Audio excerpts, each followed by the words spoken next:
rapaziada, temos uma bomba aí. O presidente do STJD, Otávio Noronha, acabou de se manifestar a respeito do pedido de impugnação do Vasco da partida entre Vasco e Internacional. O vídeo já estava gravado, estava upando no YouTube. Eu tive que cancelar o envio e acrescentar esse início aqui antes da abertura tradicional e da vinheta. E a parada é a seguinte: o presidente do STJD intimou a CBF a pegar todos os áudios e os lances também da partida e entregar para o STJD e o Vasco também e os outros demais clubes para que eles possam analisar o que ocorreu no lance. Como eu vou informar para vocês no decorrer do vídeo, depois vocês vão prestar atenção, os representantes do Vasco ali, o Carlos Osório e o Luiz Melo, apenas ouviram o áudio do momento em que estava sendo analisada a partida. Após a entrega desses áudios por completo e das imagens, o presidente do STJD vai abrir para que o Vasco e o próprio Inter possam fazer mais alguma manifestação e após esse trâmite ele possa decidir se vai dar prosseguimento ao processo e julgar para ver se vai ser aprovado a impugnação da partida ou não, ou se ele vai indeferir esse processo e deixar assim como está. Então podemos ter novidades aí nas próximas horas, beleza? Então segue agora o nosso giro de notícias com mais informações a respeito.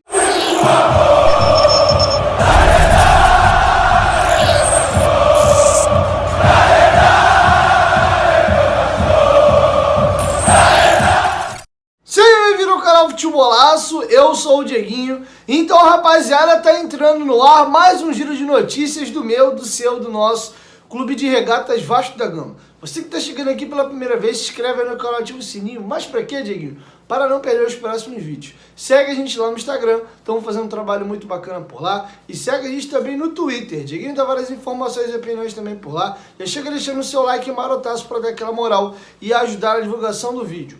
Bom, rapaziada, temos algumas notícias importantes para trazer para você nesse giro de notícias, beleza? Vamos falar um pouquinho aí a respeito do time do Corinthians, que perdeu para o Santos por 1-0.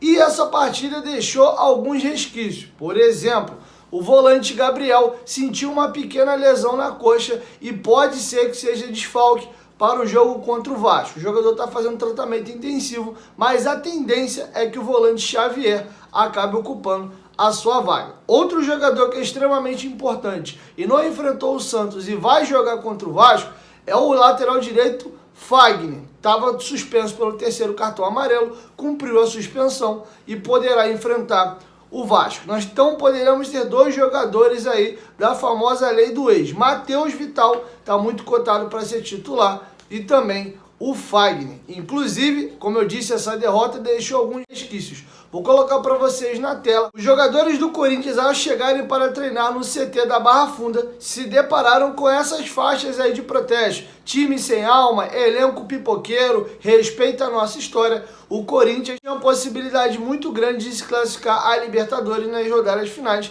mas acabou tendo tropeços. E com isso, tem uma situação muito delicada, tendo que tirar 4 pontos de vantagem do Santos, faltando apenas 2 rodadas. Inclusive, esse jogo, pra gente, está sendo tratado como milagre de Itaquera. E lá na torcida do Corinthians é uma espécie de revanche. Já que em 2007, como eu falei para vocês lá naquele primeiro giro de notícias, o Vasco venceu o Corinthians e confirmou o primeiro e único rebaixamento da história do Timão na penúltima rodada. E falando a respeito aí de uma eventual escape do Vasco dessa situação de zona de rebaixamento na reta final do campeonato, nosso ex-treinador Jorginho, que teve passagem no Vasco aí entre 2015 e 2016 e também em 2018, deu uma entrevista à Super Rádio Tupi e comentou o atual momento do Vasco e disse que acredita sim que o Vasco vai escapar. Confere aí. Tem atletas ali, né, de 2016 ainda, 2018,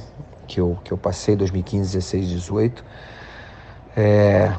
A gente está na torcida, estava torcendo muito para que o Botafogo permanecesse, infelizmente não permaneceu, mas o Vasco ainda tem condições, então desejar todo sucesso para os atletas, né, para muitos membros ali do staff, né, que trabalharam comigo também, dizer que nessa hora, como eu falei antes, é fundamental que todo o esforço possa ser colocado, tudo aquilo que você tem de potencial individualmente tem que ser colocado no grupo em prol do Vasco, em prol realmente do clube, para que saiam dessa situação. É possível, acredito sinceramente, o Bahia não vai conseguir 6 pontos, então o Vasco precisa realmente fazer a sua parte, que acontece a permanência na primeira divisão.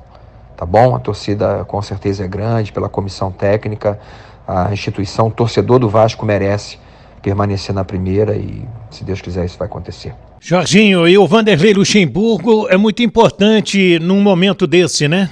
Wellington, respondendo, o Vanderlei é um treinador experiente, né, cara, que trabalha muito bem com o psicológico do grupo, é um cara muito vitorioso, né, na sua carreira de uma forma geral, um dos maiores vitoriosos aí como treinador,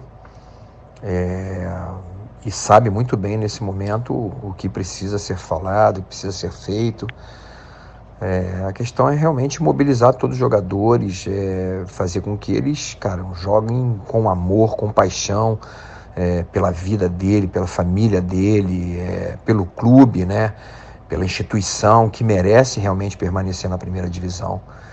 Então, você conseguindo organizar muito bem a equipe, né, taticamente, não tenha dúvida que é super importante, mas fazendo com que os jogadores entrem com sangue nos olhos é fundamental nesse momento. Bom, galera, vamos seguir o nosso giro de notícias com outro tema importante, que é a possível anulação da partida entre Vasco e Internacional. 2 representantes do Vasco tiveram hoje na CBF. O Carlos Osório, que é o vice-presidente geral do Vasco, e também Luiz Melo, que é o CEO do clube. Nesse encontro na CBF, eles estiveram com Gaciba e lá puderam ver as imagens que os árbitros de VAR analisaram e também ouvir o áudio da cabine. E segundo informação dada agora há pouco pelos companheiros do Globoesporte.com, após contato com Carlos Osório, os dirigentes do Vasco saíram da CBF com a plena certeza de que o volante Rodrigo Dourado estava em posição de impedimento naquela partida. E o Vasco reiterou um pedido no STJD,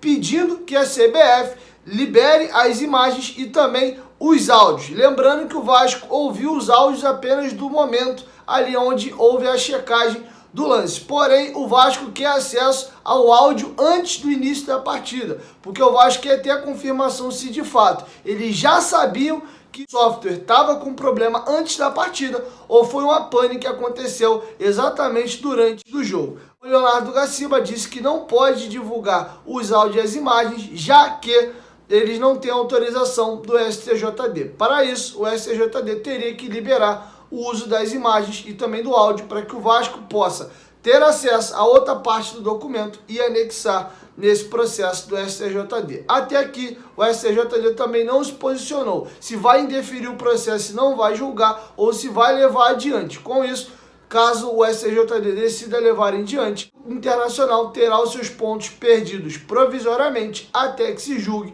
o mérito. E o Carlos Osório narrou aos companheiros do Globoesporte.com o que ele ouviu dos áudios da comunicação entre a arbitragem de VAR. Confere aí. Nós com clareza ouvimos a discussão do VAR. A sequência é bastante interessante. O gol é assinalado e o árbitro de vídeo fala: revisão, revisão, segura. A gente ouve o que eles falam na cabine do VAR. Me dá a linha, não conseguimos botar a linha, estamos com instabilidade. Câmera 1, 2, 3, cadê a linha? Me dá a linha, preciso da linha.